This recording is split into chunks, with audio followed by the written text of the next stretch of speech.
अस्सलाम वालेकुम दोस्तों, मैं हूं तनवीर अहमद। इस वीडियो में मैं आपको एक्सप्लेन करने जा रहा हूं जो हमारी बड़ी बिल्डिंग्स होती हैं। बड़ी बिल्डिंग्स के लिए फायर फ्लो की रिक्वायरमेंट कितनी चाहिए। फायर फ्लो की रिक्वायरमेंट से मतलब है तो पानी बिल्डिंग्स के लिए कितना चाहिए फायर फाइटिंग पर्पज़ के लिए, तो वो मैं आपको एक्सप्लेन करूंगा और उसके साथ एक एग्जांपल की मदद से भी आपको बताऊंगा कि और समझाऊंगा कि किस तरह से ये पानी की रिक्वायरमेंट बड़ी बिल्डिंग्स के लिए निकाली जाती है। मगर इसमें एक चीज़ आपको नोट करनी है, जो पानी की रिक्वायरमेंट आप निकालेंगे वो NFPA 1 ने परफॉर्मेंस बेस पे निकाली हुई है।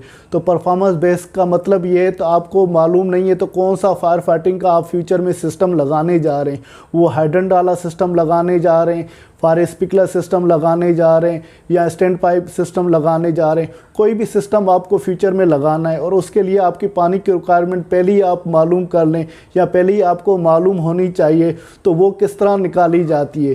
तो वीडियो को आखिर तक देखिएगा और मैं आपको कम्प्लीटली और एग्जाम्पल की मदद से एक्सप्लेन करूँगा जिससे आपके सारे कॉन्सेप्ट क्लियर हों। तो आइए वीडियो को शुरू करते हैं। दोस्तों, NFPA की रिक्वायरमेंट के हिसाब से जो मिनिमम फायर फ्लो रिक्वायरमेंट है बड़ी बिल्डिंग्स के लिए, तो उसमें NFPA 1 ने सबसे पहली कंडीशन ये बताई है कि अगर आपको फायर फ्लो रिक्वायरमेंट या फायर फ्लो की ड्यूरेशन आपको चाहिए तो वो आप टेबल में देखें जो 18.4.5.2.1 टेबल में दी गई है। तो पहले उसको टेबल को देखते हैं, तो उस टेबल से ही हम देखेंगे तो फायर फ्लो कितना होना चाहिए और उसकी ड्यूरेशन कितनी होनी चाहिए। वो एरिया के हिसाब से और बिल्डिंग कंस्ट्रक्शन के मुख्तलिफ टाइप्स होते हैं, उसको फॉलो करते हुए वो चीज़ें निकाली जाती है। पहले टेबल में आते हैं और मज़ीद बाद में चीज़ें समझते। दोस्तों, यहाँ पर देखें ये मिनिमम रिक्वायरमेंट फायर फ्लो और फायर ड्यूरेशन दी गई है और इसमें ये नीचे फायर फ्लो एरिया दिया गया है। तो ये जो नीचे लिखे हुए हैं ये मुख्तलिफ फायर फ्लो एरिया है और इसमें ये बिल्डिंग से टाइप है।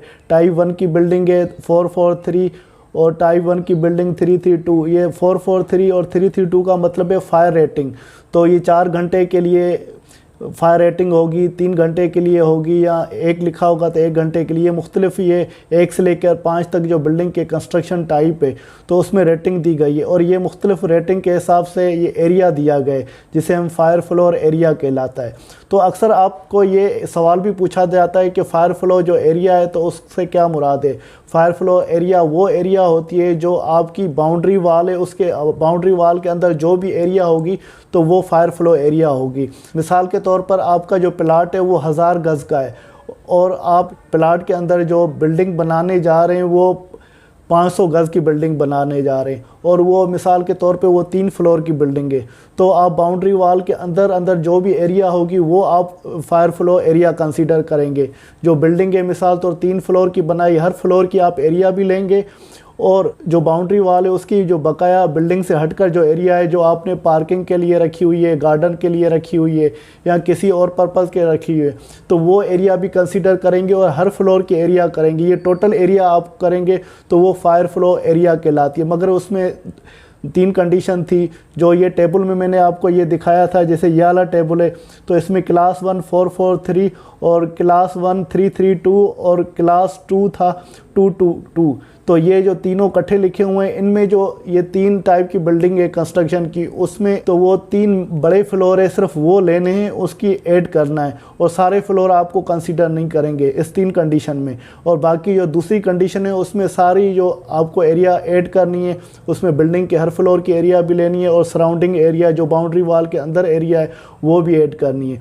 तो ये जो टेबल है इसमें मिनिमम रिक्वायरमेंट बताइए फ़्लो की। जैसे ये फ़्लो दिया हुआ है 1500 1750 ये GPM दिया और फायर फ्लो ड्यूरेशन दी हुई है कितने घंटे के लिए आपको पानी देना है।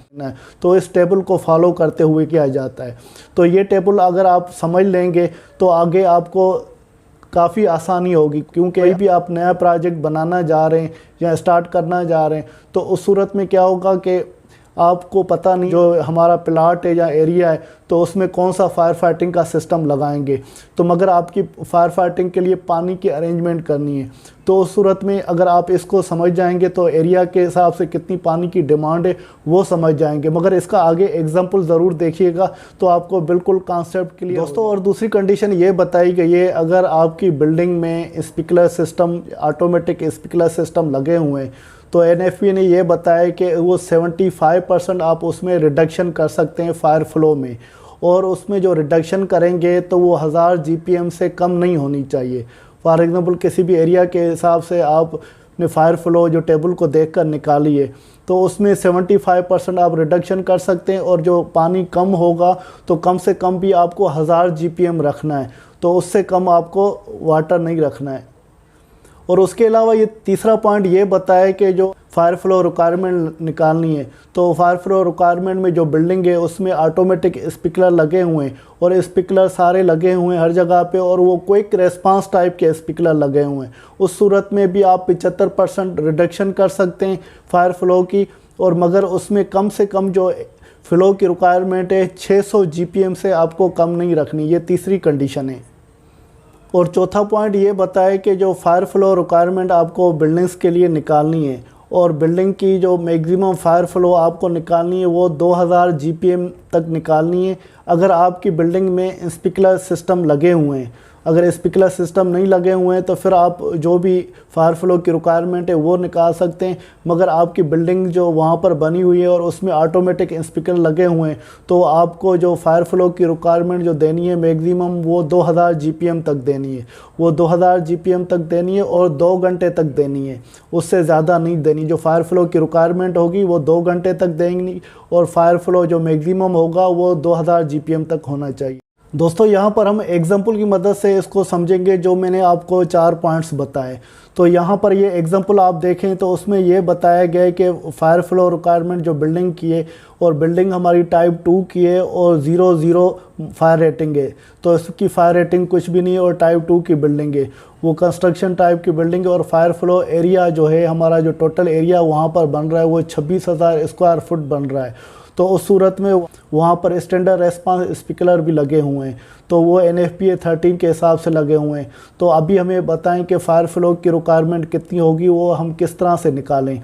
तो हम इस एग्जांपल को सॉल्व करते हैं, जैसे अगर फ्यूचर में आपको कोई भी फायर फ्लो की रिक्वायरमेंट निकालनी हो तो आपको कोई भी मसला या दिक्कत नहीं हो। तो अभी प्रॉब्लम को सॉल्व करते हैं। यहाँ पर देखें, जो टेबल आपको मैंने ऑलरेडी दिखाया था, और उसमें ये बताया था कि जो टेबल था 18.4.5.2, और उसमें मिनिमम रिक्वायरमेंट दी गई थी फायर फ्लो की और फायर ड्यूरेशन की। अगर आप टेबल में देखेंगे तो उसमें आप देखें तो ये 26,000 स्क्वायर फुट की एरिया जो बिल्डिंग टाइप 2 और फायर रेटिंग 0 है, तो इस एरिया के हिसाब से और बिल्डिंग का कंस्ट्रक्शन टाइप आप देखेंगे तो उसमें आपको पता चल जाएगा फायर रिक्वायरमेंट कितनी है और फायर ड्यूरेशन कितनी है। तो फायर फ्लो रिक्वायरमेंट आप उस टेबल में देखेंगे तो वो आपको निकल आएगी 3500, क्योंकि आपके 26,000 स्क्वायर फुट की एरिया है, और उसके सामने आप देखेंगे फायर फ्लो जो GPM में लिखा हुआ है तो वो लिखा होगा 3500 GPM लिखा होगा, और फायर ड्यूरेशन भी यहाँ पर 3 घंटे दी गई है। मगर हम फायर ड्यूरेशन हम यहाँ पर 2 घंटे ही लेंगे, जो हम कंडीशन क्योंकि हमने जो NFPA 1 ने बताई थी हम उसको फॉलो करते हुए कर रहे हैं। अगर वो कंडीशन से हटकर हम एरिया के हिसाब से फायर फ्लो निकालेंगे तो वो टेबल पे चलेंगे, मगर कंडीशन पे देख कर चलेंगे तो फिर वो उसी कंडीशन को फॉलो करना है। जो कंडीशन मैंने आपको बताई थी तो उसमें 2 घंटे मैक्सिमम आपको फायर फ्लो के लिए 2 घंटे ड्यूरेशन देनी है, और फायर फ्लो हमारा जो निकला 26,000 स्क्वायर फुट के हिसाब से वो 3,500 निकल रहा है। जो फायर फ्लो की रिक्वायरमेंट में 75% रिडक्शन कर रहे हैं।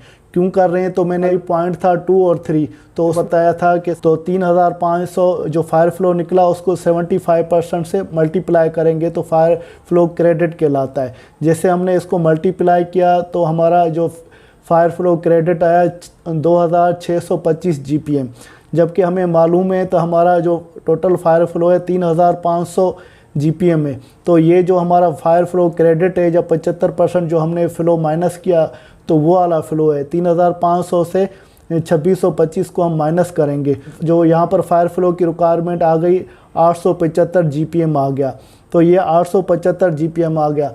तो आपको पता चल गया जो आपको यहाँ पर फायर फ्लो देना है तो वो 875 GPM देना है। मगर आपने जो कंडीशन में देखा था, जो कंडीशन 2 थी उसमें ये बोला था कि 75% रिडक्शन करनी है। 75% रिडक्शन करेंगे, जो आपका फायर फ्लो की रिक्वायरमेंट है या फायर फ्लो देना है तो वो 1000 GPM से कम नहीं होना चाहिए, कम से कम भी 1000 GPM होना चाहिए। जो हमने यहाँ पर जो 875 जीपीएम हमने कैलकुलेट किया, ये 875,000 जीपीएम से कम है। तो कैलकुलेशन इसका निकालते हैं तो वो हमें 1000 जीपीएम देना है। देखिए यहाँ पर कंक्लूजन मैंने यहाँ पर लिखा है, जो फायर फ्लो हमारा 875 जीपीएम आया है वो 1000 जीपीएम से कम है, जो हमारी कंडीशन जो मैंने आपको 0.2 बताया था। तो 1000 से कम है तो हम मिनिमम जो हमें जो फायर फ्लो लेना है वो 1000 जीपीएम लेना है, और वो उसकी जो ड्यूरेशन है 2 घंटे तक जो देनी है, जो 0.2 में मैंने बताया था, कम से कम भी 2 घंटे तक देनी है। अगर दूसरा यहाँ पर अगर क्विक रेस्पॉन्स स्पिंकलर होते हैं, इस एग्जांपल में वैसे क्विक रेस्पॉन्स स्पिंकलर के बारे में नहीं बताया गया तो वो नहीं लगे हुए हैं या उसके बारे में डिस्कशन नहीं हो रहा या इन्फॉर्मेशन नहीं दी गई। अगर सपोज़ करते हैं क्विक रेस्पॉन्स स्पिंकलर लगे होते तो उस सूरत में आप क्या करते हैं, तो वो कम से कम 600 जीपीएम से कम नहीं होना चाहिए। अगर यहाँ पर सपोज़ करते हैं क्विक रेस्पॉन्स स्पिंकलर है और हमारा फ़्लो आ गया 875 जीपीएम आ गया, तो उस सूरत में यहाँ पर लिखा हुआ है 600, जो थर्ड कंडीशन थी उसमें लिखा हुआ था 600 जीपीएम से आपको कम नहीं करना।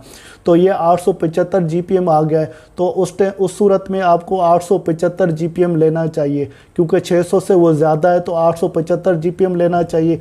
इस कंडीशन जो दूसरी में जो एग्जांपल ये बना हुआ है या दूसरे पॉइंट जो एग्जांपल ये बना हुआ है, तो इस सूरत में हम जो है 1000 जीपीएम लेंगे, क्योंकि दूसरे पॉइंट की कंडीशन में ये क्लियरली बताया गया था कि 1000 जीपीएम से वो कम नहीं होना चाहिए।